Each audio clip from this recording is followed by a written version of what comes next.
Record. All right. Here we are. Let me make sure I got my fingers on this button. That's all I got to do like that. So when I talk, press this one. When you talk, press that one. So we got fucking Jimmy Doom here. The legendary Jimmy Doom. How about Jimmy Doom? How about that? From Almighty Lumberjacks of Death.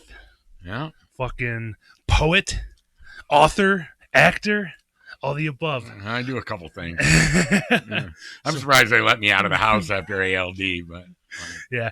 So what year did you start in ALD? You weren't the first one, right? The first singer. No. In 1987, a guy named Danny Mason was singing for him, and he had to leave the band, like family obligations or something like that. And I knew Jeff Gordon, a drummer, the best out of all of them. I kind of knew the other two guys, but not very well, just from around. And Jeff said, "Hey, you want to be in my band?" I knew Jeff was really into like super, like fast, thrashy, and I was like, I don't know, dude. I just wasn't exactly my thing. And then I go to a party, and after Bookies was like the second wave of Bookies is my era. Okay. And after the bar closed, guy Burt Bacher had a party and some bands set up and played. And I hear this band playing, and I was like, "Damn, who the fuck is that?" And they go, Burt says, "That's that band you're not sure if you want to try out for." And I'm like, "Dude, I want to be in your band." And they're like, "Oh, dude, we're auditioning a bunch of people now, you know?" And I was like, "Can I still audition?" They said, "Yeah." And I auditioned, and I got it. Nice. Oh. So how long were they a band before you joined? Did they already have everything recorded? They or played not? A couple of gigs. I think they opened for Uniform Choice, which is kind of hilarious because, you know, big beer drinking band opening for a straight edge band. They played a couple of gigs, maybe a couple house parties. And then I got in the band, and our first gig was like a Sunday night at Greystone, like that very tail end of the Greystone era. Yeah. See, so you said 87 you joined? Yeah. I was maybe a month or two old. I was born August 87. Well, it was an all-ages show, dude. You weren't there, you poser. Man, fucking loser. Yeah, you could have been there, man. All ages. Didn't cut off in 6 months. I know. I have no excuse. That wasn't there. No excuse. Hey, Mom, can you drop me off? Yeah, if I wheel her out of the fucking hospital, drop me off. Right on. So the Greystone, where was that at? That's on Michigan Avenue, southwest side.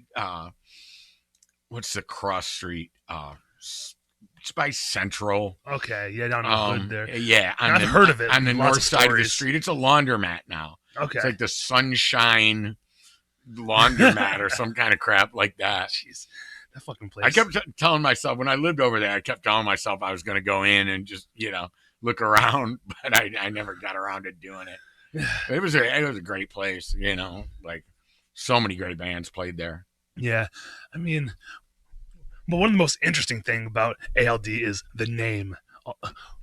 What's the story behind that one?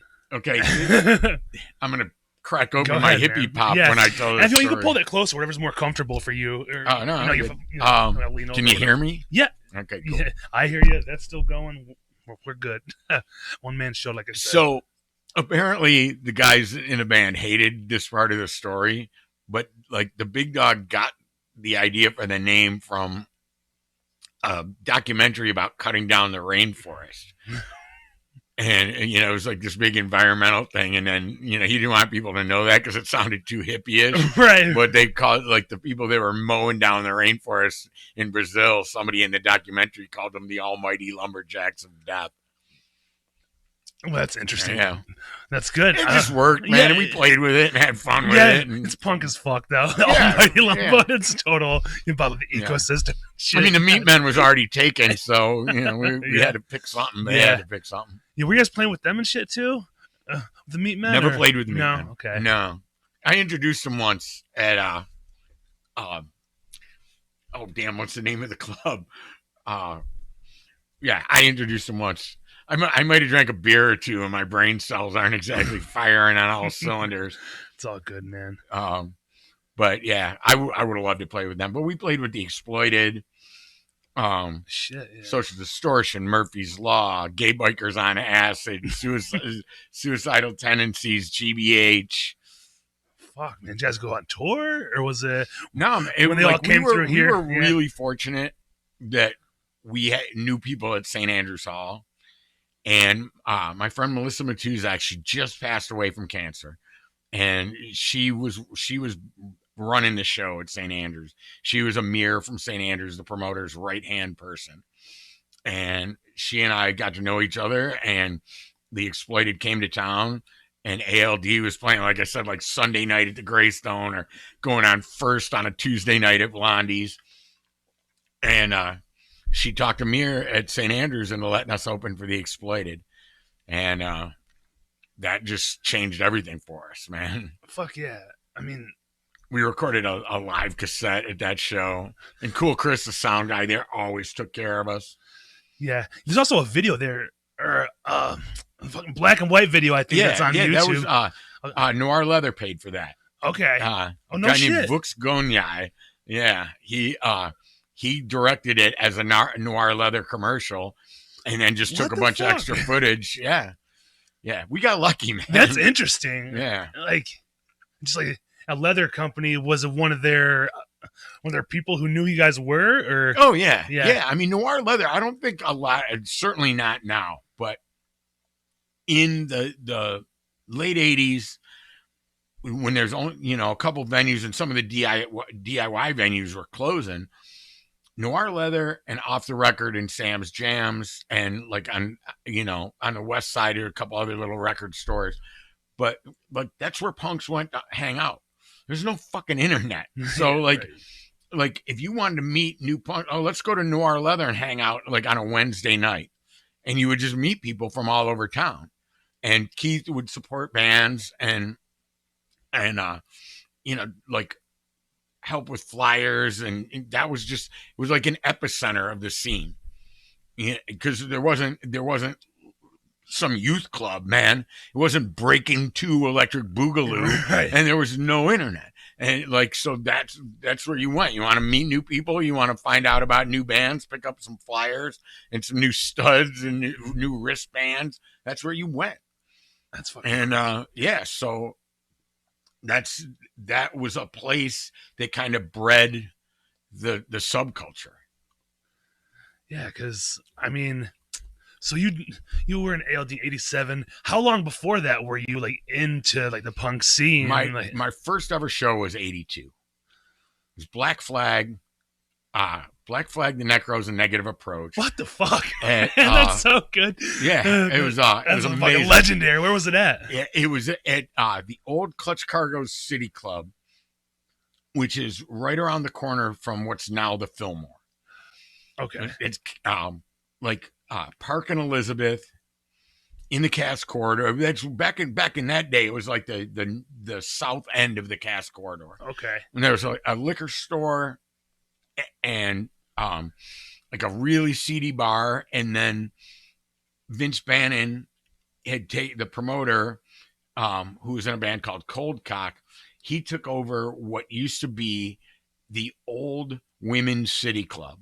So like this hoity-toity women's club for rich people in the city. And then the city falls apart after the 67 riots. Nobody wants to be down there. Yeah, it's fucking crazy. Comerica Park ain't there. Yeah, that's what I was thinking. I was thinking of Elizabeth, so that's like right down in the area. Yeah, now, you see people going to concerts and sporting events, but it was a wasteland back then, man. Yeah. Brandon, what do you call it? Dope pavement and hookers? Yep. That's what it was. It was desolate. And they took over this space that nobody wanted, that had this tiny little stage, and Black Flag played. And when Brandon stepped on stage, and this sounds like such bullshit, but it was my first show. And I went with my buddies that I grew up with, and we all went to high school together. And I just saw the energy coming off Brandon and go, I want to fucking do that, man. I really want to do that, but I didn't know how, Yeah. it was And then, of course, Henry Rollins, and I'm Full of not a energy. huge, Yeah. huge fan of Henry Rollins, but that show, he steps on the stage, goes, "Hi, we're Black Flag. This one's called Rise Above." Boom. It's chaos. It was chaos during the NA and the Necro sets, but it's chaos. And like before they even get into the chorus of Rise Above, I see these guys' heads just bleeding. And I'm like, this is freaking intense. I love this. And the two things were, my friends were like, yeah, that was cool, man. That was a lot of fun. I'm glad we did that. Like in the past tense. And I was like, did it? I got a stack of flyers. I was like, I don't do this all the time. And they're like, yeah, well, Black Flag doesn't play every. I'm like, I don't care, man. I want to do this. This is my thing. And then no shit, that guy whose head was bleeding was Dave Landrum, and I wound up being his roommate in the cast corridor like a couple years later. Fuck, man, that's a good first show though, because Oh yeah, this shit is like unheard of. Early '80s. Yeah. That's And really, really underground. Like yeah, I didn't know who Negative Approach was. I had no clue. I knew who Black Flag was solely from the Decline of Western Civilization soundtrack. That was it, man. And then we go to the show, and then afterwards we go out and we got every Black Flag record we could get our hands on. Yeah, fuck yeah. So how much longer was even Negative Approach around after that? Not very long. Not very. It morphed, like not morphed, but John, he started Laughing Hyenas, Mm-hmm. and that just wasn't my thing, man. Like I was still different. young, and yeah, it was different, and it was weird because, and I think a lot of kids are like this. Like Negative Approach was underground and it was scary. Laughing Hyenas, as brutal as the music could be, like all these magazines are blowing them. Oh my God, Laughing Hyenas! It's the new rock and roll. This is it, man. You have to be into this, and that was just something to rebel against. Yeah. When Spin magazine starts like sucking off a band, you don't want to like them anymore. Right, you're over with it. Yeah. And I understand what Brandon was doing. He wanted to do something different. The guy's brilliant, but that just wasn't my thing. But then, what's interesting is like after that, if you listen to Negative Approach, as fast as they are, they have melody. Yeah. There's melody in those songs. Yeah, it's And then sure catchy. After them, bands, it got into, and we would joke about it, bands were having a contest to see who could play faster. DRI is doing an entire tour. They're going 60 songs in 45 minutes. That's how they promoted their tour. And all these bands wanted to be that. Now there's like good fast bands like Ugly But Proud, but then there's a lot of just crap. A lot of guys just put their hand on the neck of the guitar and went, nothing. You're just like, okay, it's brutal, but it's not really a song. Right. And so ALD, we did want to go back to like something with melody and shoot me in the face, but pop hooks, not pop, but hooks, something that was catchy enough that people would sing along and shit, instead of just trying to play 9,000 miles an hour. Yeah, I mean, like it's hard, like because you're figuring out style like in the '80s, like '87, like it's not really established like a hardcore or punk sound, and everybody. Yeah, there was like it's like I was thinking about this on the way over here. Like Negative Approach is one of the greatest hardcore bands of all time, if not the greatest. Yeah. But hardcore was actually an adjective to describe their music. It wasn't like a separate genre then, right? Yeah. You were just a punk. You were just and you would go see a band like Flipper. Right? You like these artier bands and these out there bands and bands that you had to take acid to appreciate. Right? It was all part of a big thing. And then the Descendants, who, were basically a pop rock band with a punk edge. And it was all together. And then it started getting compartmentalized into hardcore and, like all these different little subgenres. And of course, right around then, maybe 89, like there was the crossover thing where there's like metal bands that were playing thrashier punk style stuff, and then punk bands that were going metal, suicidal tendencies to make $1 million, Yeah. you know. And but when it started, it was just bands were, for lack of a better word, punk. I think the best way it's described is the the speech about there's no such thing as new wave in the Decline of Western Civilization soundtrack. Yeah. Yeah, if in a, no. I'm not familiar. Okay, look it up. Kickboy Face from Catholic Discipline does this speech about how there's different subgenres of music, but it all goes back to punk, and how new wave doesn't mean shit. New wave was a polite way of saying something, and you know, hardcore, crossover, thrash, death, all that stuff. The origins come out of punk rock. Fuck yeah. Yeah, and it's, you know, what's interesting is even before punk, like you can even go back to like Iggy and the Stooges and shit like that. It's all That was it. It's all That was the embryo of punk. Well, that was the wad of jizz that landed in the ovary that right. birthed punk. That's a good way to put it. It really was. It's like evolution, though. It's so fucking dramatic in just over a decade. I think, like, from fucking Iggy or whatever, and then to Negative Approach and ALD. Then what do you got? I mean, yeah, Iggy was obviously a huge influence on everybody. Mm-hmm. And even if you got into it before you knew who the Stooges were, looking back on it, you can tell that that's where it came from. Yeah, so listen to it, and yeah, and then the whole deal with punk is you do shit the way you want to do it. You know, Brandon was heavily influenced by Cooper, but after Static, his first band, obviously Negative Approach isn't very much like Cooper at all. He did his own thing with the McCullough brothers, right? And then with ALD, we did our own thing. Like, we could have just jumped in. We could have had 7 shows a week if we wanted to play 9,000 miles an hour, right? People would have, yeah, man, come play my show, come play my party, whatever. But we were playing slower, more melodic stuff, and people would, like, you know, fold their arms and get pissed. But then other kids are like, okay, we've been waiting for this. Yeah.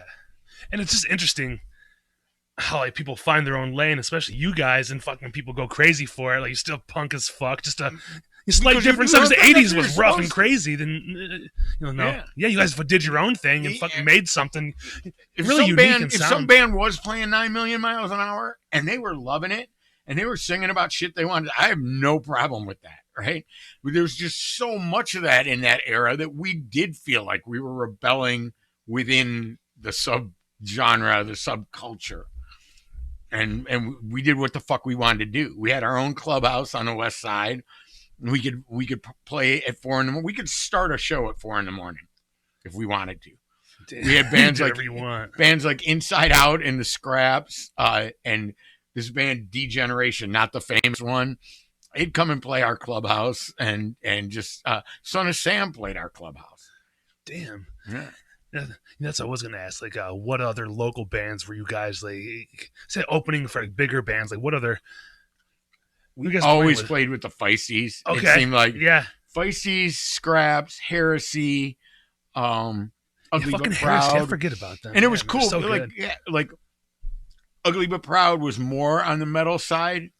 So if we got booked with a show that we didn't feel we were a good fit with, we could go to the promoter, and Ugly but Proud and us would flop shows.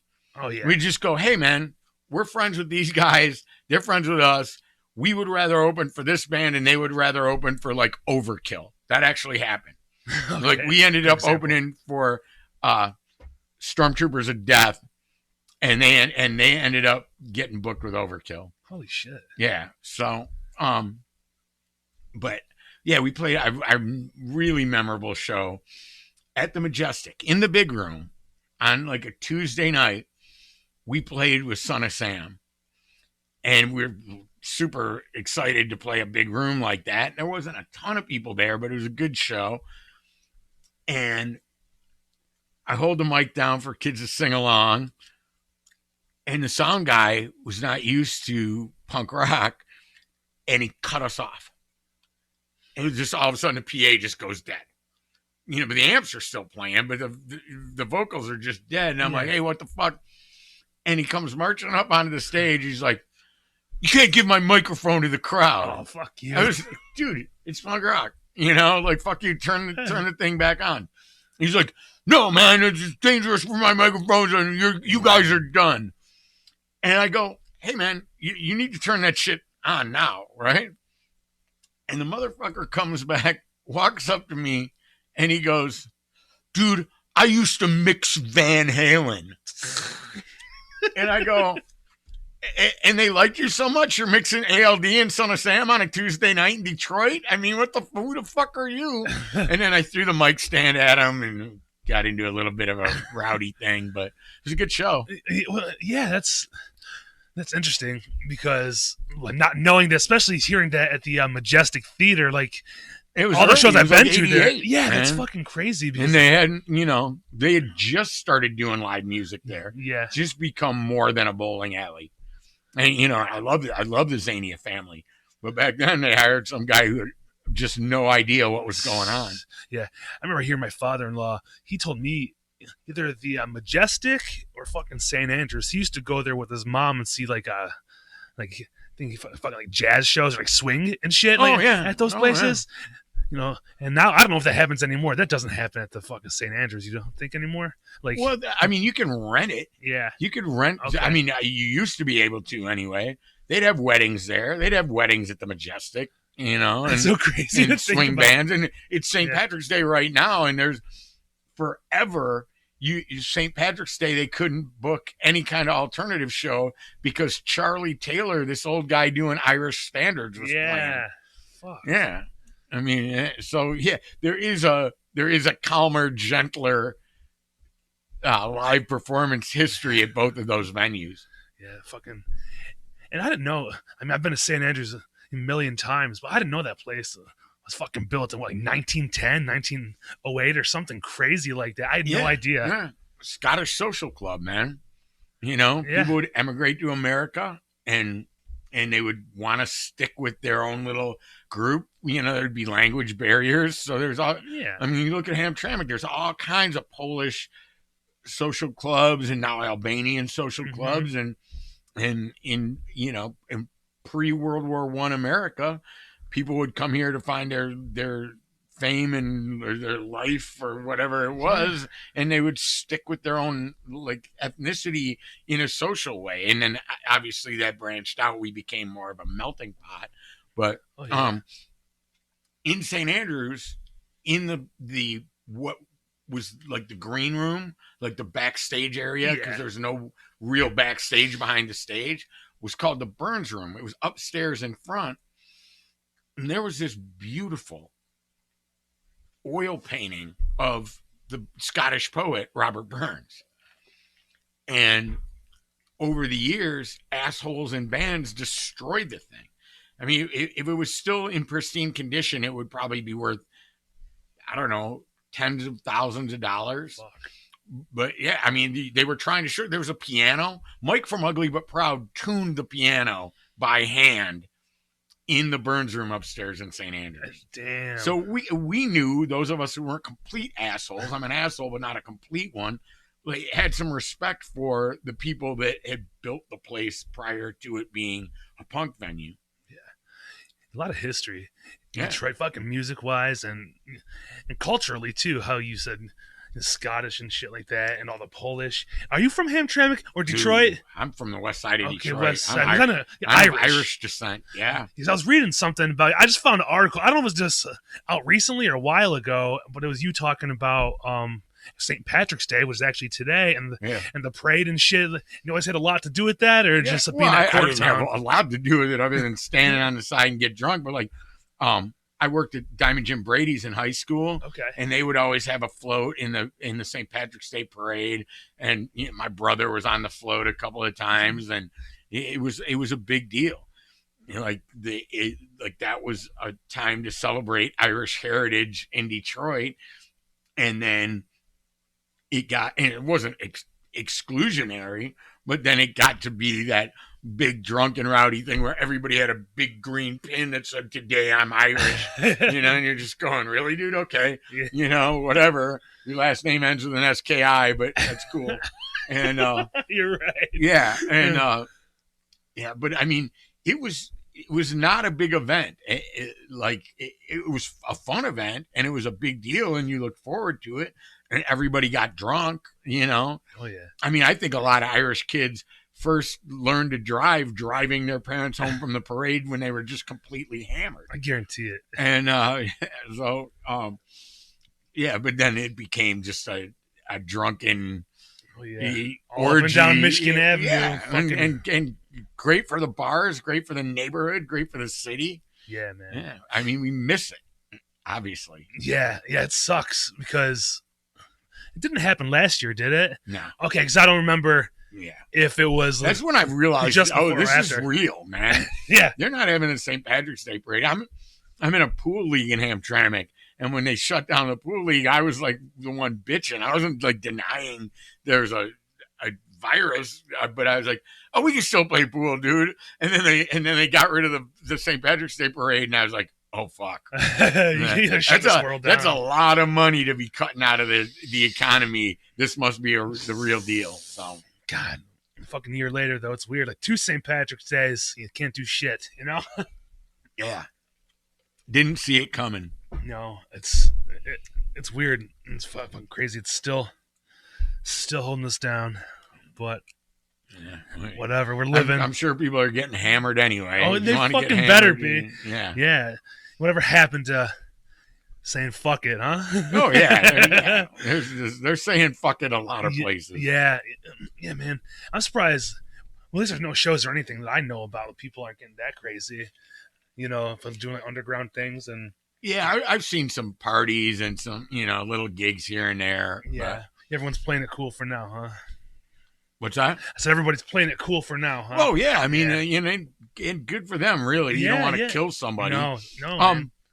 Bob, who was in Son of Sam, just died of COVID. Oh shit. He's a chef in New York, and that shit just killed him. Fuck. OG Detroit punk, and. Yeah, man. I mean, it's a real fucking thing. Oh yeah. Both my aunts. And I understand that people want to rebel against it, or people don't trust the government. I don't blame them for any of that. Yeah. I really don't. But don't take a chance. Yeah, and I don't want to take a chance. But if somebody can rent a hall and wants to have a fucking show, and they did, okay, man. I don't agree with you, but I'm also not going to go, oh, you're the biggest asshole on earth. No, Like I seriously don't agree with you, but if you want to do that, I can't tell somebody not to fucking rebel against authority. Right. It's the way it is for now. Fuck. Yeah. It's scary. But shit, what else? We got St. Patrick's Day. You got a book out. I got a book out. When did you how long did it take you to write a book? 365 page book. It's called Humans Being. Well, some of those weren't for a book. They were just like, oh, I'm going to write some shit. And then I saw a publication online that was publishing exclusively 100-word stories, publication out of Australia. And I was like, wow, I think I wrote a 100-word story. I found it in my files. I've always liked to write. Like when I showed up to audition for ALD, I brought a notebook full of lyrics. And one of the first things they said to me, if not the first, was like, dude, what's in the notebook? And I go, lyrics? And they go, you write lyrics? And I was like, well, you asked me to sing in your fucking band, didn't you? And they're like, well, we asked you to audition. And I'm like, well, here's some lyrics in case you want to look at them. And Devil Girl was in that notebook. And it's on the first record. And so I've always liked to write. So I started writing these 100-word stories. And then I was writing for a publication called Medium, and they cut the pay, which sucked. But then after they cut the pay, they tried to explain it to us like we were little kids. Well, it's not a pay cut. It's a reconfiguration of the algorithms for the overall compensation. I'm going to suck my ass. It's a fucking pay cut. So I tried to explain to them how their math was wrong. And they're like, no, fuck you, dude. Like, this is the way it works now. I go, okay, I'm going to write a 100-word story every day for a fucking year. And we're going to look at that engagement versus one 36,000-word article. We'll see how many more eyes saw my 365 100-word stories. So I set out to do that, and I had an editor named Dasha Paler. She, a woman who lives in Canada. She helped me with it, and we're like, we're going to do this once a day for a year. Then Medium screwed up again. They changed their terms of service, and I was like, I'm out. I am done with these people. And Dasha's like, you still have to do this. You got to put out a book. And I was like, yeah, okay, I'll put out a fucking book. And she's like, really? You're going to stick with it? Yeah. And so I wrote this thing in about 8 months. So, I mean, some days I wrote one story. Some days I wrote like 4 or 5, and all exactly 100 words, just because it was a challenge. Dude, that is a challenge. You have to take out words and add words to have it make sense. I mean, once I got in a groove, like if I started a story, I would know in 25 words, like this ain't going to be a 100-word story. Yeah. And I'd set that idea aside, or I'd finish it and just set it aside as a 500-word story, or whatever, 1,000 word, 1,200 words. And then, but the ones that I knew I could fit in 100 words, usually they would come in at about 106, and you trim an and, a but, a that, all these words that aren't necessary. Just fat. Yeah, just fat. Exactly. Exactly. Bingo. Fat. Trim the fucking fat and make it a good story. And that's what I hope I did. I mean, it's got 112, 116 5-star reviews on Amazon. Holy shit, now, man. If 40 of those reviews are people kissing my ass because they know me, that's great. But that's still like 70 other people that read this book and think it's worth 5 stars. That's an accomplishment. Like whether it was a top seller or if nobody looked at it. That's I mean, you wrote a book, had it fucking published. That's not ezy. I published it myself. Okay, so it's totally DIY. Oh well, man. No, that's it's like I'm fortunate to have technology where you can print on demand. So I didn't have to go to a printer and order 7,500. Oh yeah. Right. I just get these printed as people order them. And So does Amazon do that for you? Because I know they used to fucking print books. Yeah. And I didn't want to deal with them. Yeah. I mean, when we wrote Working Class Kids, I was serious about it. I care about working people in America, and Amazon treats their employees like shit. Yeah. Last week, because they're trying to unionize in Bessemer, Alabama. No shit. Last week, I wouldn't advertise my book. I wouldn't have brought it on here, but they did the boycott for the week, and I honored it. And hopefully it does something, and hopefully they get to unionize. So I didn't really want to go to Amazon, but it truly was the difference between having a book or not having a book. And I put 8 months of my life into it during a pandemic, and I owed it to my editor, and I owed it to everybody else to finish the fucking book. So I did. And and I appreciate the fact that Amazon makes it affordable and it's democratic. The process is democratic. The process is open to anybody. It's not hard to get your book on Amazon, and there's not a lot of money up front to do it. I mean, I think pretty much anybody could do it, and but I just wish that Amazon would treat their people better. That's all. Yeah. You don't drive a truck for Amazon, do you? No, no. For fucking, at least it's a unionized company. I work for a contractor for GM. We just move parts from distribution centers up to whatever manufacturing plant. I deliver to the Romulus engine plant. Nice. Yeah. Hey, man, it's a job. You're a working class kid. Yeah, man. It got it. Yeah. It's blue overalls and name tag. Yeah. I'm the douchebag who just quoted his own lyrics.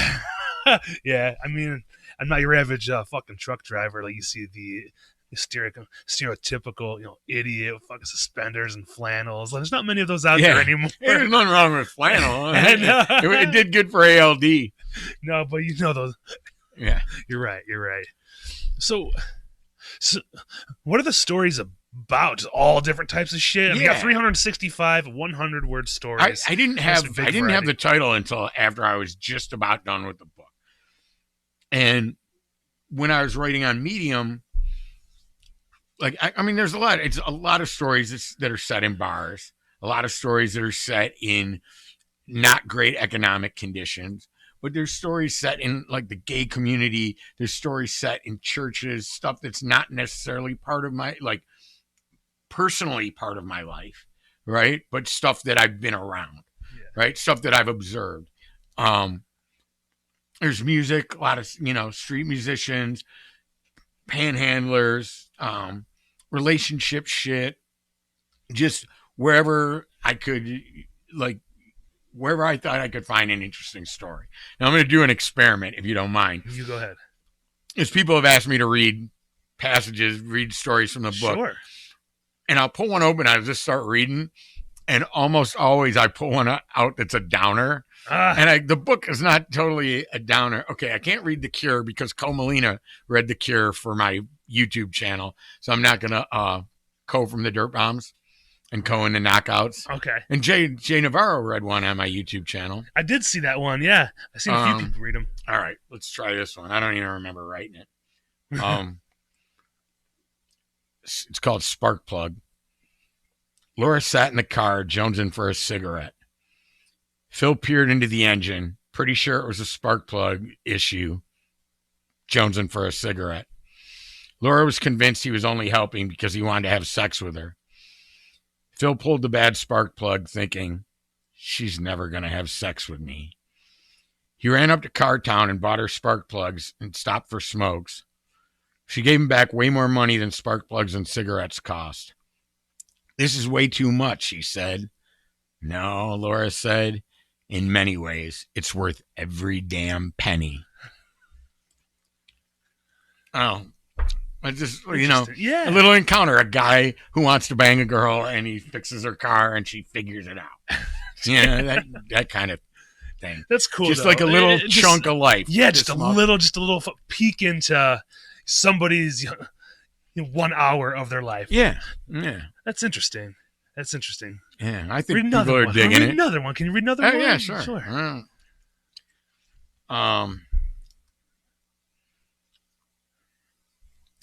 Wine. Marcella's friends warned her he drank too much. She glanced at the wine bottle in the ice bucket, smoothed her dress, and checked the time on her phone. He was 7 minutes late. He couldn't possibly get too drunk on half a bottle of wine, and she considered drinking more than her share. He was a brilliant attorney, the best-looking man in all of Bay City. If he drank that much, he'd be bloated and gross, right? She was tempted to start drinking without him. She heard brakes screeching, and her mailbox flew through her dining room window. So my man, do I have to explain it? No. My man showed up drunk and blasted her mailbox. Jesus fuck. And in Bay City too. That's pretty specific. Yeah, but I figured there's probably Bay Cities around the U.S. Oh, yeah, for sure there has to be. But Michigan, Bay City. Yeah, so. I shot a movie in Bay City, and we shot, motel that the Michigan Department of Corrections rents as a place for prisoners when they're getting out to assimilate them back into society. And the guy that we rented the hotel room from, he had a vacancy because one of the tenants had gone back to prison. He'd done something while he was out, and they arrested him and threw him back in Jackson. And we go into this shitty little hotel room in Bay City, and my man had a cat. This is one of the saddest things I've ever seen in my life. Like, this guy gets out of prison, gets himself a little cat, He's got this little cat dish with food in it. There's a little kitten, and then he gets thrown the fuck back in prison, and this little cat's got nobody, man. That's Yeah, sad. that's my Bay City memory. Fuck. The movie was called Fierce Tears, Fierce Tears. and Mason Hydra played my son, and then Mason Hydra ended up playing a cop in Batman versus Superman. Oh shit. Yeah, and we're in. We have a film coming out this year called Ash and Bone, where we don't play relatives, but we're both in the movie. That's cool. So, how'd you get into acting from fucking punk rock to acting? Just fucking rectly from punk rock, I got into acting. We were playing in St. Andrews, walked off the stage, and a guy points at me, he goes, "Hey man, you guys are really good." And I go, "Thanks, dude." Like, whatever. Like, "Hey, thanks." Yeah. And I keep walking. He goes, "Come here, man." And I was like, "Okay, what?" And like, Murphy's Law is getting ready to go on, or Social Distortion. I can't even remember who. You would think I would, but. And I walked back to him, and I was like, "Yeah." And he goes, "I wrote a movie, and there's a character who's a singer in a band. You're a singer in a band. I want you to play a singer in a band in my movie." And I just go, "Oh, dude. I wanted to be an actor ever since I was a little tiny kid playing on the monkey bars, thinking I was Randolph Mantooth from Emergency." Half the people probably don't even know that reference, but it was this like really popular show with these two EMTs. Okay. And so I was like, "Dude, that's so cool. You offered me to be in a movie, but I don't have any acting experience. My parents never couldn't afford acting camp or anything like that. But thanks for asking, dude." And he's like, "No, man, I'm dead serious, man. I want you to be in my movie." His name's Kevin King. And I was like, "Dude, I would love to be in your movie, but I'm trying to tell you I have no experience." And he goes, "Don't worry, bro. I'll show you what to do." And I was like, "For real?" And he goes, "Yeah, man. I want you to be in my movie." And I go, "You promise you won't get mad at me if I suck?" And he's like, "I won't get mad at you, and you're not gonna suck." And I did his movie called Whatever Happens Is Good. And I got cast, or then I ended up auditioning. He recommended me to another guy. And then I got my girlfriend pregnant. Couldn't do the movie thing anymore. And this was pre-internet.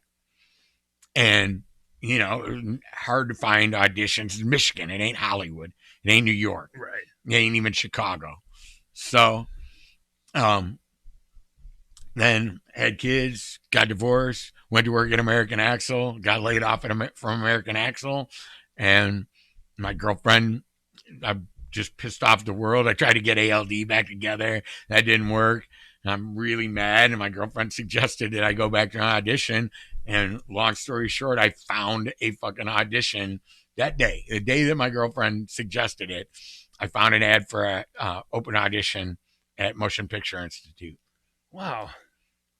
That's fucking crazy. Like, acting must be scary. Like, just now, it seems like it'd be scary. I don't even like these fucking cameras. You know what was scary? My first show, the pit at my first show, I was like, somebody's gonna fucking die in it. Oh yeah. And the Necros and Black Flag. Yeah, I'm like, somebody's gonna seriously fucking die. It was chaos. That was scary, but camera can't hurt you, man. Yeah, I know. It doesn't move. And it ain't the stage either. If you blow a line, you get a second take. There's Yeah. Fuck. Well, that's also. I mean, but here's the funny thing. I am afraid of heights, so I'll tell a director up front. I'll go, "Hey man, I'll do fast speed in the car. I'll do fire. I'll do fight stunts. You can beat the fuck out of me. I don't care about any of that, but I'm afraid of heights." And they go, "Okay, dude, thanks for telling us up front. That's great." Like 3 days later, "Oh, we decided the scene would be much better on the roof of this building." And I'm like, "Dude, I just told you I'm afraid of heights." And like, I swear, like at least 60% of the time, they find a way to give me a height. Fuck. Yeah. I mean, you've been in a shit ton of movies. I didn't know that. Like, I didn't even know you had an IMDb. I'll be honest. Like, I was like, what the fuck? How many movies have been? Like, at least 15, 20? More than that? No, I got over 40 on my IMDb. Okay. All right. And that doesn't count like some of the music video, a lot of student film that I've done. It just never makes it to the IMDb level, but they're still fun, really fun to do. Oh yeah, you get experience too. And yeah, I mean, it's there's. I could be sitting home on my sofa with my dick in my hand, or I could be doing a movie. I don't, Sure. would I like the movie to do well? Of course, we all would. But if the movie doesn't do well, I'm still on a movie set, and there's really nothing better. Yeah. I mean, it's a different rush than being on stage playing in a band, you know. But I couldn't see myself being like Jay Navarro and being in 9 bands at once. Like that takes a different kind of brain than I have. But so it just, yeah, I love it, man. And, getting into somebody else's head and getting to do shit that you wouldn't normally get away with. I just did a movie where I destroy the shit out of a room. I'm not going to give you any more details than that, but I get to break shit like insanely, like where they were afraid shit was going to fly and like cut me in the eye, that kind of shit. And yeah, it's a blast, man. It's a blast. And I got to work with some legends, David Carradine. Oh shit! Yeah. Ray Stevenson beats the fuck out of me and Kill the Irishman. That was great. Yeah, that's what I was gonna say. That's one of the most to me that I recognized first was Kill the Irishman. So how was it being on set with all those people? Like, did you even like talk like Steve Sciarippa or any of those guys, or Christopher Walken? Were they hanging out? Okay, this is real, and you can look at photos of this. Lenny from Speed Cult is in that scene. Corky, guy from the Detroit punk scene forever, is in that scene. All these like old punks and Ron Sikowski from the Necros is in that scene. No shit. Bikers now in Negative Approach. Yeah. I said the Necros. That shows you how far I go back. But yeah, everybody would know him from Negative Approach now. And yeah, him and Andy Krieger, who was in a band called the Herbies, are pouring fake booze over Bridget Reddeman, who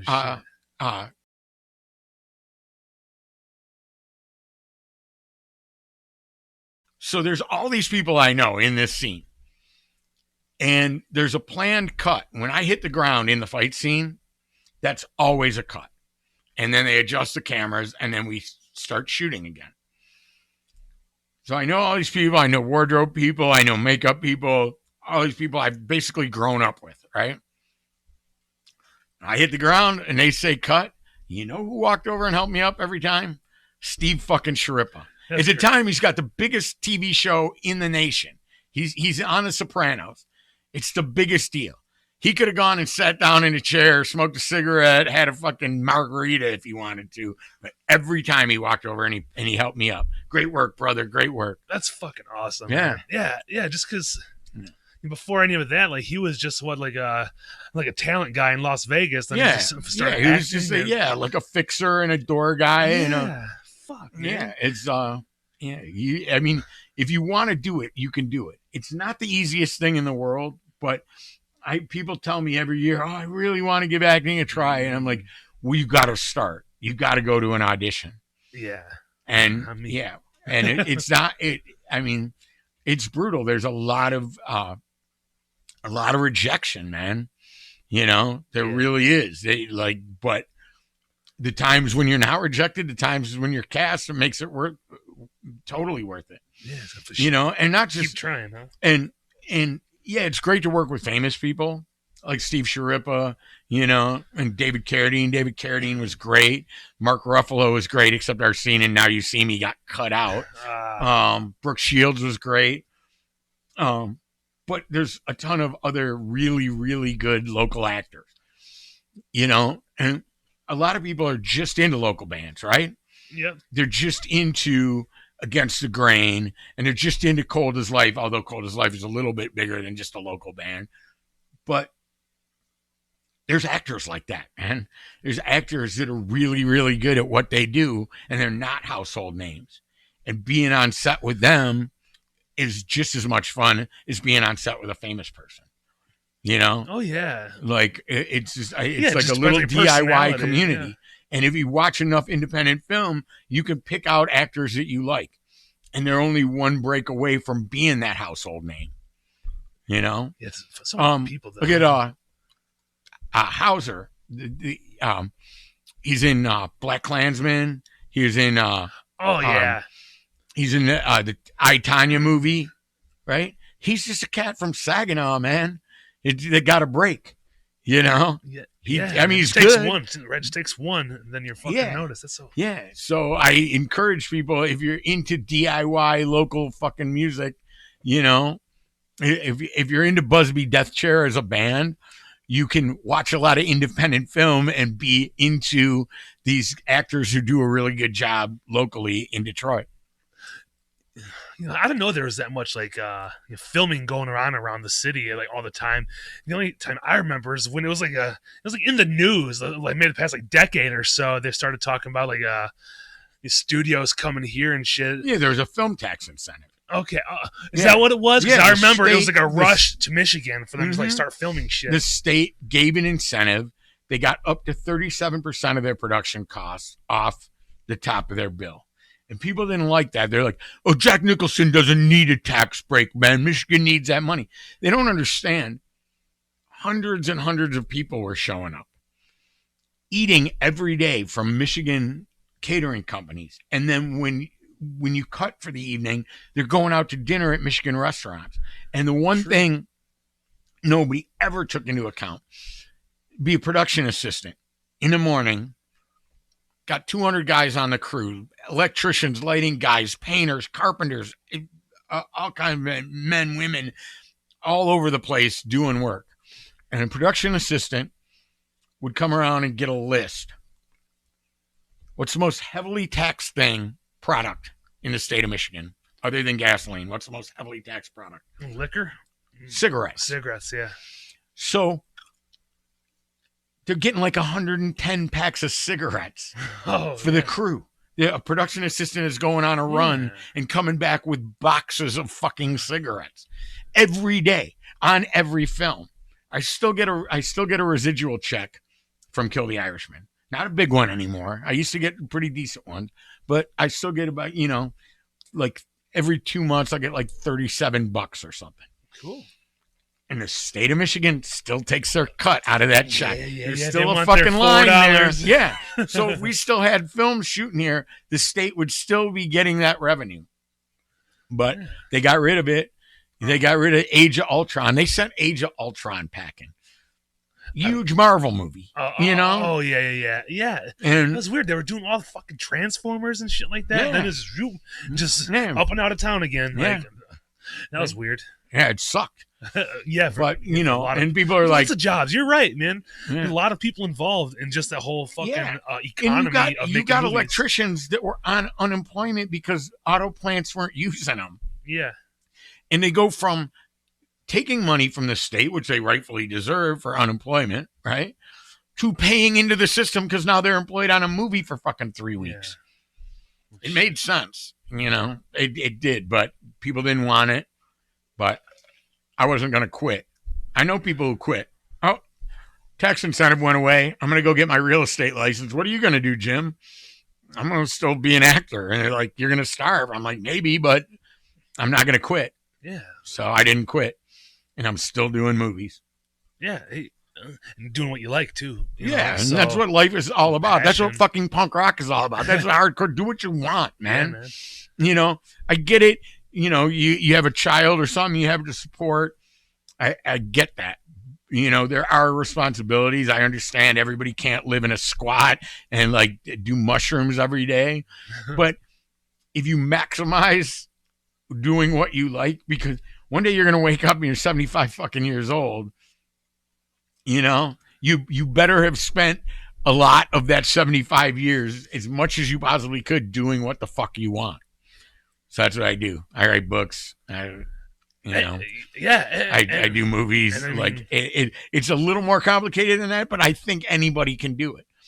Jay Navarro would tell you that. Steve Crass, if he was still here, would tell you that. Steve Crass managed a fucking phone room, but he was the front man of the Feisty Cadavers.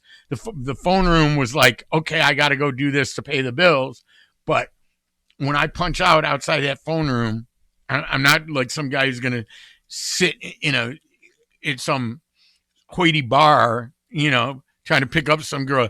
Yeah, I manage a phone room. No, he was a fucking singer in a punk rock band because he wanted to. Fuck yeah! That phone room you talking about, the one Jay was talking about. Yeah. Yeah, Was Capital Communications. Capital Man. Communications. Yeah. Did you work there too, or no? Oh yeah. Oh fuck yeah, we all did, man. I couldn't imagine Yeah. a group of fucking heathens. Keith from SPLC, Ron Beauty from Cold as Life, Randy Cole from the Meanies, Steve Kress from the Feisty Cadavers, Dougie Toms, who who ran the show for CTYC, all those guys, man. It was and we're all getting on the phone going, "Hi, ma'am. This is Tom Van Horn, Michigan Association of Police. How you doing today? Great to talk to you." You fucking scammers. And there's dudes with like fucking purple mohawks and neon green Liberty spikes trying to convince some lady in E-course that they're a fucking cop. They still call, those people still call these days. I don't know exactly that. It's some police association. They call my phone. I don't know if it's anything to do with that, but oh yeah, there's a bunch of them. There's scammers. Police, firefighters. Oh yeah, what a horse shit is this? Steve where's Kress the money going with that? Steve Kress. Well, they had these little magazines that are for like if you're a member of that union. I don't want to say it's a scam, but there may be some money that sort of oozes out of the system into other places. Off the top. I mean, like good people there were making $400 a week, man. Other people were working at Punk Rocco Bell making fucking 100, taking home 190, and there's guys in the phone room that are making $400 or $500. Fuck it, man. Yeah, we had a lot of fun. Where's that at? Right off 96. Okay. Yeah. Just for some local people, Yeah, man. It was sure like a lot of people know about it. If you walked into that office, you would just go, "What in the fuck is going on here?" These guys half hungover from the night before. Oh, yeah. Like seriously, you could have picked everybody up on the carpet and dumped them in Blondies, and then it would have made way more sense. Like everybody you saw in Blondies the night before would be in Capitol pitching. "Hi, I'm a cop." You couldn't come out and say that, but yeah. Yeah. So shit. So you had mentioned, or you saying, you grew up on the west side, whereabouts on the west side? Because it's not many white people around that area. Was there then when you grew up? I mean, I'm just saying, that's. Tough neighborhoods. I grew up everywhere from kind of shitty neighborhoods to, for a minute, my stepdad had a good job, and we were in Rosedale Park for a couple of years. Okay. I was west of Outer Drive. I wasn't, but yeah, we had a nice little crib, but I lived on Prevost and Greenfield and Grand River. Yeah, I know. Exactly what you're talking about. In high school, I worked at Diamond Jim Brady's at 7 Mile and Prest, 7 in Greenfield. I would walk home in high school. Man. Yeah, man. But it was Detroit, and I loved it. It was my, it was my hometown, and I knew people, and I got my bike ripped off, whatever, right. You could sit there and tell stories. You could tell that story in any town, man. And I'm I feel fortunate I grew up in Detroit. You ask me if doing movies is scary? No, a fucking camera ain't scary. A crew, a casting director ain't scary. I grew up in Detroit. I knew, my best friend got shot and killed when we were fucking 16 years old. Yeah. John Williams. That's crazy. Yeah. And so as much as that sucked, I see people now that grew up in a cul-de-sac in fucking Clarkston, and their grandma dies and they can't go to work for 3 fucking days. Right. And I appreciate the negatives with the positives, and there were positives. I could get on the Grand River bus and go down to St. Andrews Hall when I wanted, right? Yeah. Warrendale was just about walking distance from Greystone Hall, and then you could have a club like the Hungry Brain in Delray where you had 115-year-old kids drunk out of their mind, and you had the Iron Coffins next door keeping a watch on the place, and it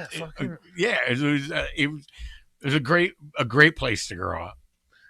And I mean, it's got a weird reputation, but It's a great city. For sure. Yeah, and I mean, where we are now, we're only maybe 2 miles from Detroit, but I grew up like let's say 10 blocks north, just off Southfield and 4th Street, and like being so close, it was easy access to get into shit, or like you said, I can take the 125 bus, man, fucking right down to St. Andrews, and I'm a little bit out of the city, but there's still a lot to get into and see. And I mean, some of the greatest punk rock shows ever were in Warren at the Motor City Roller Rink.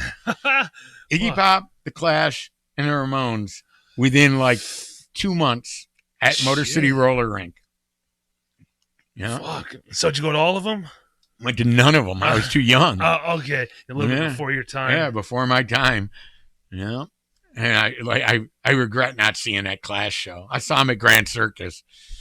That was a great show. That was the one where Strummer basically invited the crowd onto the stage. Oh, shit. And like 300 kids took him up on that offer, and bouncers are throwing people around, and they gave train tickets to kids backstage. They had their management go around and say, hey, like, go to this hotel room. I'll get you a train ticket because the bouncers here roughed you up, and you can come to New York and see the show in New York.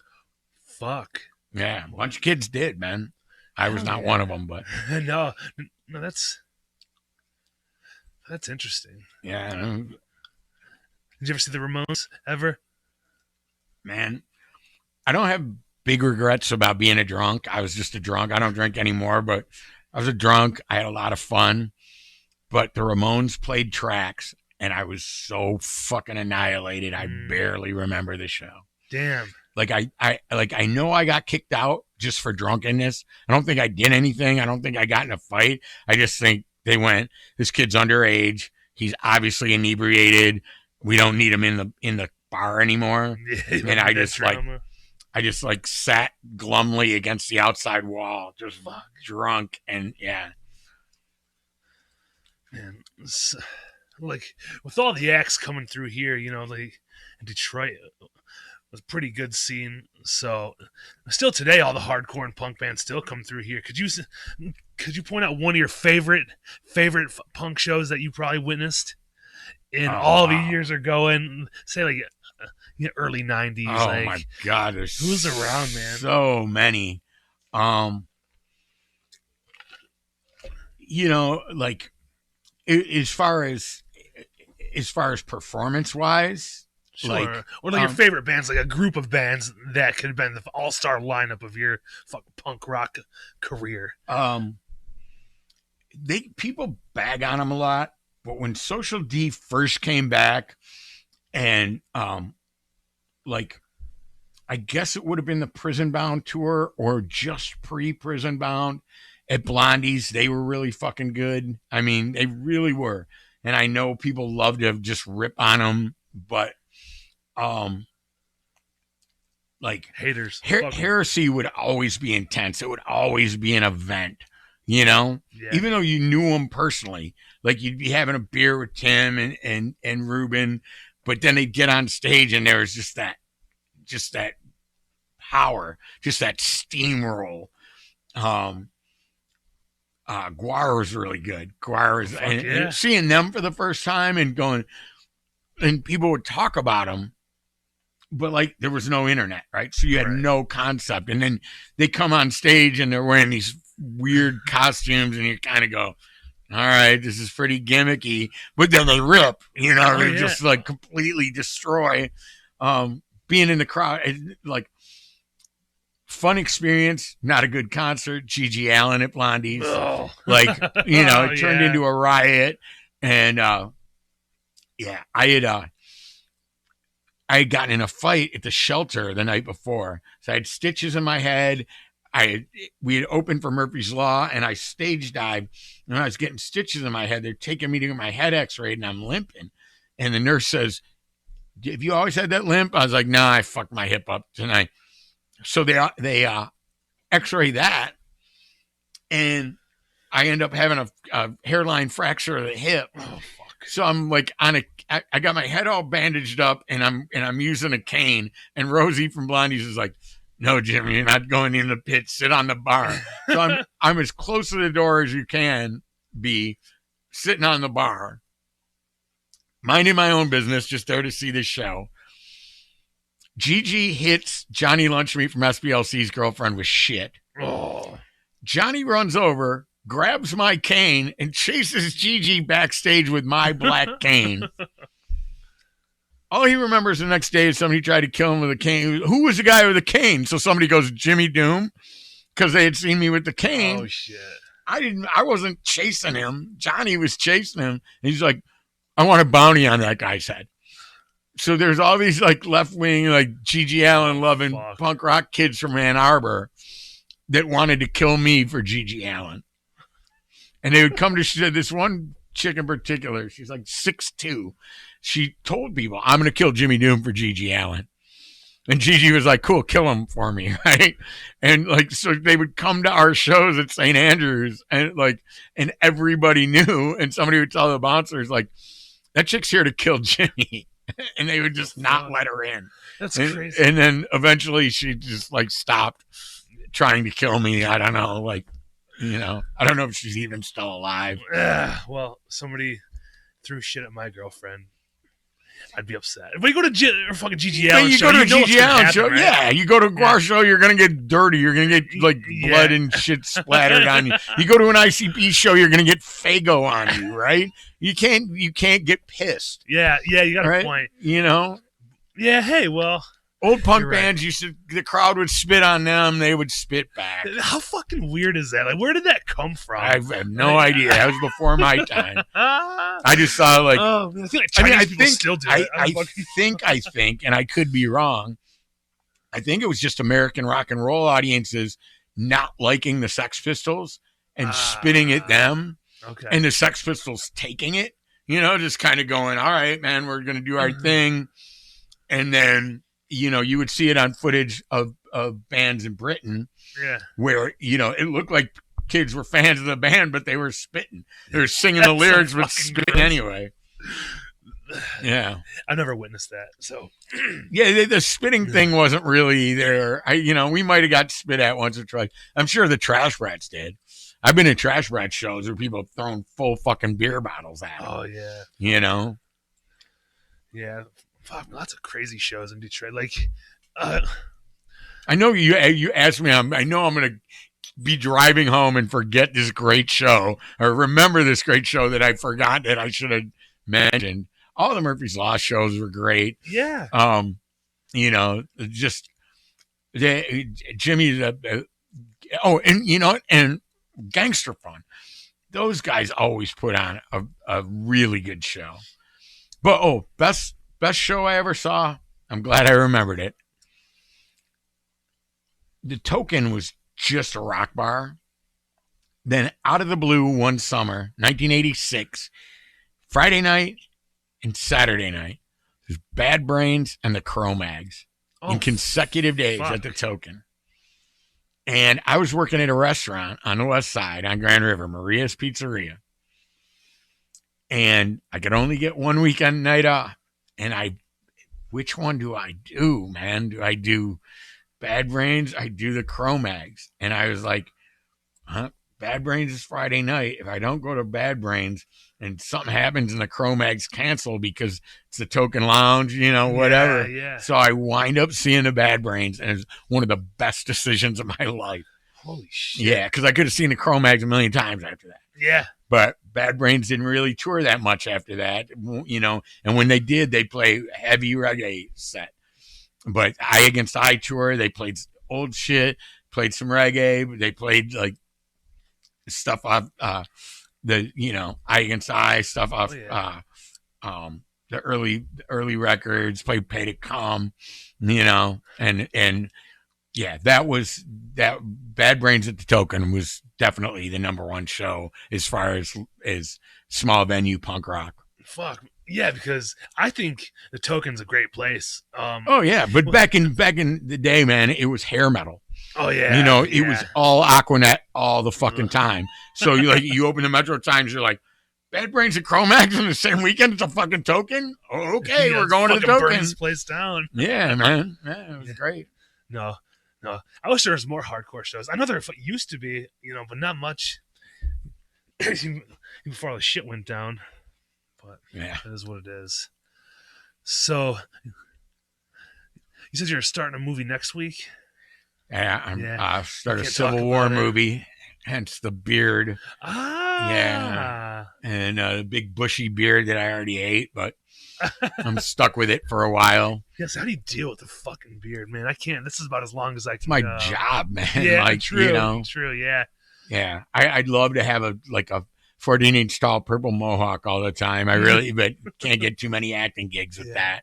Yeah. And, playing homeless guys and bikers and junkies has been very good to me. Well, hey, man, if you fit the part. No. Yeah, man. Yeah.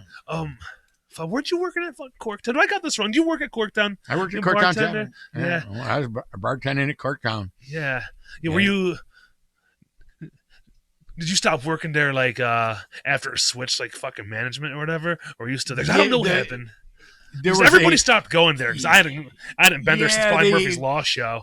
Yeah, they had a lot of upheaval there. Yeah, and guys like me and Jay and we got bum rushed out the door, and it sucked. Well, we had a great time while we were there, and there's some great shows at Corktown. Yeah, and the cool thing was, and it was right around this time of year, I booked a movie. It's actually a biblical part of a biblical trilogy. Again, I had to have the beard. Right? It's called Chasing the Star, about the wise men following the Star of Bethlehem to find the baby Jesus. Oh shit! And I said to the producer, I get the schedule, and I was like, I can't fly out until late Sunday night because it's parade day. I have to bartend at Corktown Tavern. Have to. I mean, you're talking about $400 or $500 in tips. Yeah, fuck yeah. On parade day. And I get this phone call from the producer, and she said, sweetheart, the only flight I could get you to Arizona was 4 a.m. on parade day. I'm sorry. That's the flight. You either got to take it or you got to turn the film down. I was like, well, I'm not turning the film down. So I'm like, fuck. I got to tell Corktown Tavern I can't work on parade day. And I'm sitting there thinking about how I'm going to tell Corktown Tavern I can't work parade day. And they call me to tell me I'm fired. And I'm like, well, not the way I wanted to solve the problem, but yeah. Well, I mean, it worked out. I was in Arizona doing a movie. Yeah. Well, speaking of Murphy's Law, that's the last time I seen them was there. I don't know. Maybe 2016 is the last time they played small since then. Oh, yeah. I'm saying the last time I seen them or even been to fucking Corktown, I believe. So, long time ago. Yeah, that was the night that Jimmy did Jimmy Doom Don't Drink No More song. You remember that? Yeah. Yeah. Well, I mean, Jimmy Doom remember Don't that, Drink No More. Thanks, Jimmy. Yeah. I'm going to try to get him on here, man. At least do like a Skype or like a Zoom meeting, fucking, because he would do it. A big relationship with fucking Detroit. All the New York guys do. So I hope just the fact of getting a hold, probably on Instagram, would probably be the best. Yeah. Say, do it. No. Yeah, he'd do it. That's fine. Mr. Professional didn't turn his phone off. Trust me. That's my brother. It happens almost every time. Podcast land. That's my brother. I'll call him back. No, that's okay. It would have been kind of funny to talk to my brother during a podcast. Yeah, is that the brother who, I don't know if this story's right. Did he try out for Cold as Life at one point? Because Jeff was telling me a story. He said this is Jimmy true. Graham's little brother. This is true. Whether people want to remember this or not. And I'm not just saying it because it's my brother, but there's a band called the Mattress Rats. Yeah. Playing around. We liked them. Cool band. And my brother introduced a guy named Ron Beauty to the guys in the Mattress Rats. And that's what became Cold as Life. No shit. Yeah, my brother is the one who introduced Ron to those guys. Wow. Yeah, That's fucking crazy, man. yeah. Small world. I mean, and they played a couple shows as the Mattress Rats before Mhm. they changed the name to Cold as Life. Yeah, because it was the song "Cold as Life," right? Yeah, that, I think that was the first one that Ron wrote for him. If it wasn't the very first, it was one of them. Fuck, that's a crazy name. Cold as Life. You know, a lot of people, everybody loves them. Yeah, You know, the name and the fucking legacy of them, but like, yeah, that was Ron's real life. Ron was he was the real friggin' deal, man. yeah, That was a hardcore, in the truest sense of the word, like rough life, tough kid, like street. He might have been from the suburbs, but he had a ton of street in him, and he was a good guy. He was one of the most loyal friends in the world. yeah. Like, I let him stay with me. We had a place in River Rouge briefly, and he had nowhere to go. And I was like, well, fuck, Ron, you're not going to be homeless. Come stay with me. And then I hit a rough patch. ALD wasn't playing a lot. And I don't know. It was just a bad time in my life. But Ron was staying with us. Red, the drummer from SPLC, was living with us. He was paying rent. But and I was just really depressed. And one night, Ron shows up like 2:30 in the morning with a case of beer and a couple of subs for me that he fucking stole from 7-Eleven. Here, brother, thanks for looking out for me, man. Yeah, I sat there at 2:30 in the morning with 7-Eleven subs and a case of beer. And yeah, It's fucking crazy. Yeah, he was a good guy.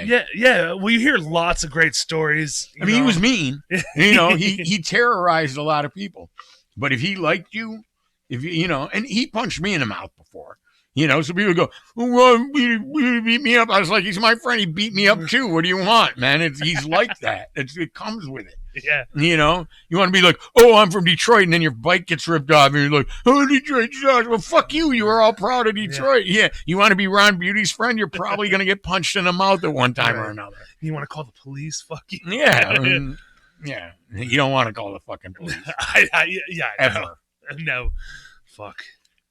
So you're hanging out there down the Cass corridor with all those guys, you're living it up down there. Did you live down there? My first apartment was in the Coronado. Yeah. When it was the corridor, Woo! it was dope pavement and hookers for real.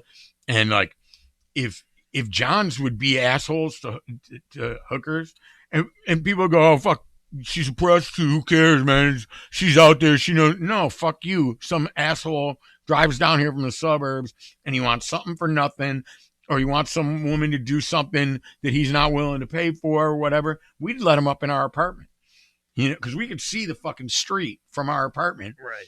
And just go, it was, especially, I lived in a couple places there, but when we lived on the second floor, it was me, a guy named Dwayne. It was Dave Landrum, who was originally in Son of Sam. Then he was in Dance Macabre, and now he's in Coven. And if a hooker got in a problem, you could see her in a screaming match with a John.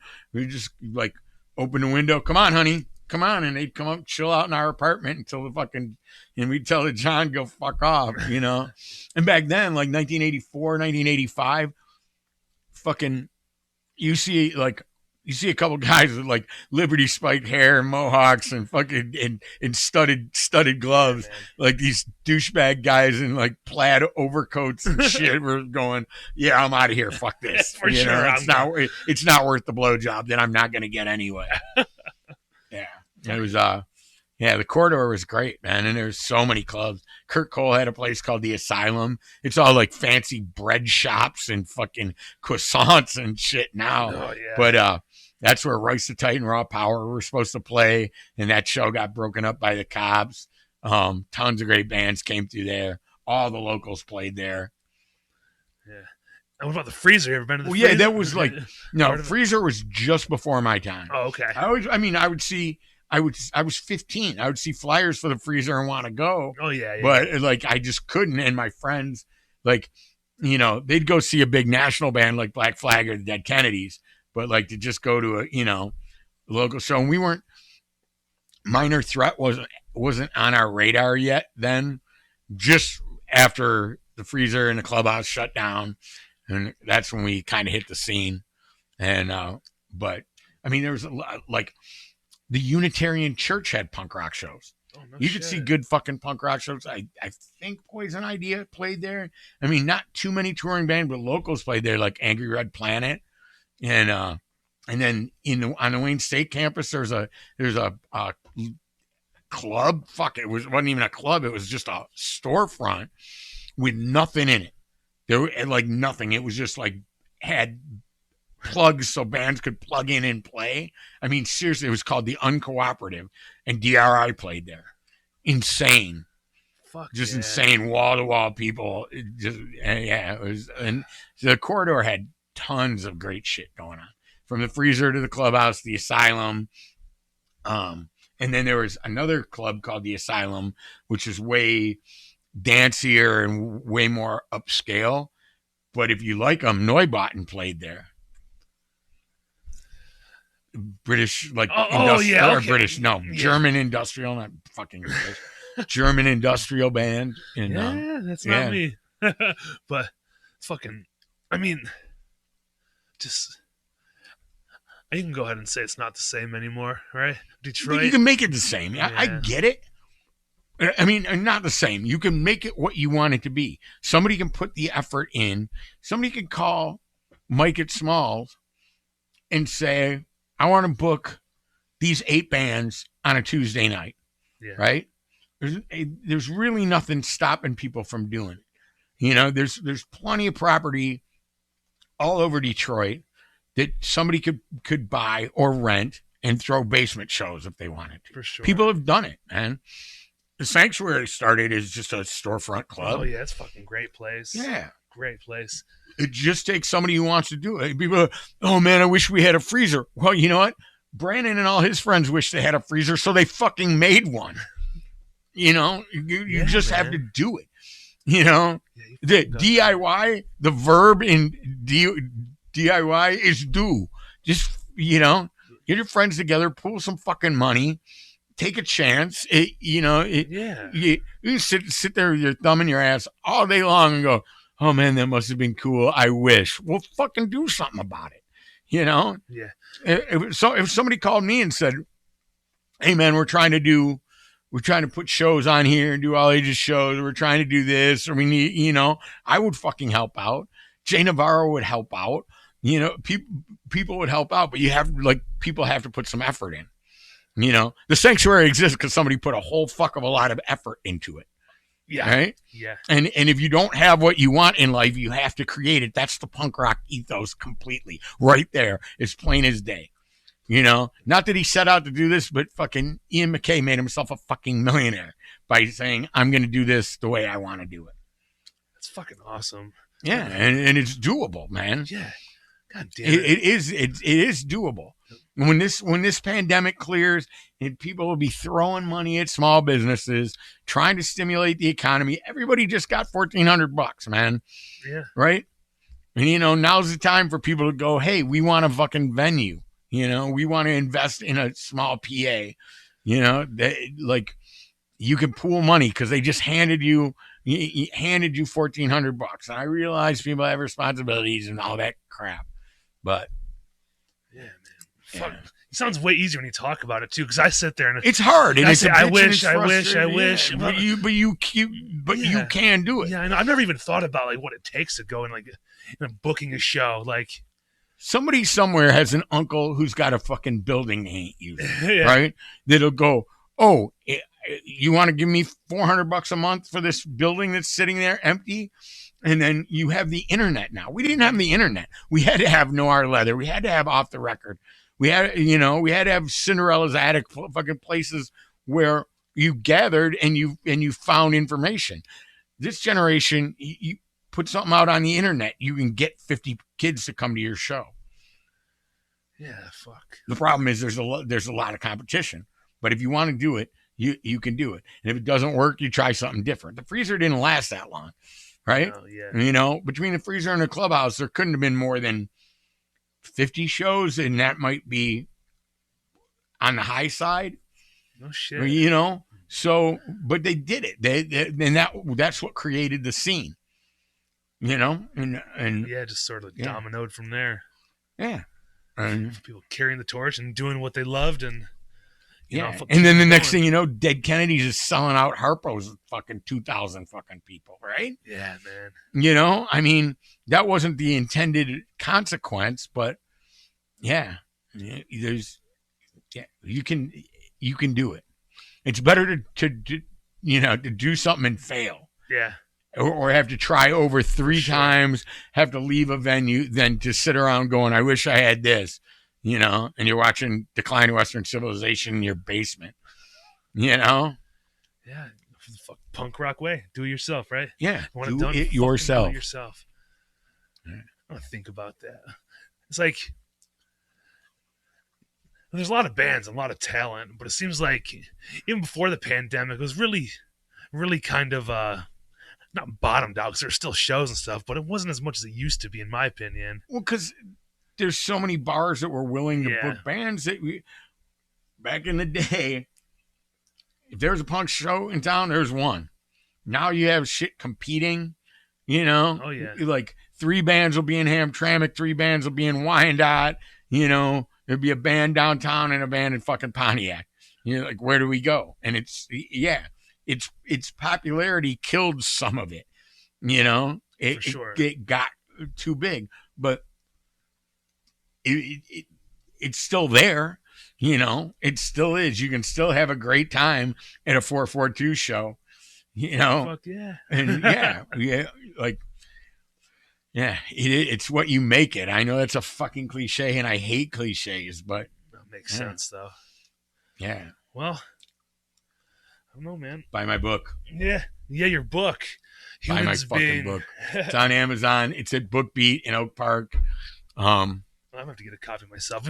Those, like, I've seen some of the stories. People read them online, and then the few you did, I'm gonna get one myself. I just go on Amazon and fucking click. Yeah, go to Then Jimmy. send it to my Yeah, house. Jimmy Good. Doom. Humans being a story a day for a year. All You right. can put it on your toilet tank. Yeah, Read yeah, you read three one while you story take a every shit. time you take a shit. Yeah. I don't know, maybe 3 stories every time you take a shit. Well, I get to it, and I'll get through it in 6 months. Then no. Yeah, that's cool. I'll have a new one out in 8 months, maybe. You plan to do another one? Are you already working on it? Yeah, I'm already working on it. Cool. If anybody wants to read short fiction, I publish every day on Jimmy Doom's Roulette Wheel on Substack.com. Okay. Substack, Substack.com. You fucking heard that, people. Check it out. Yeah. All right.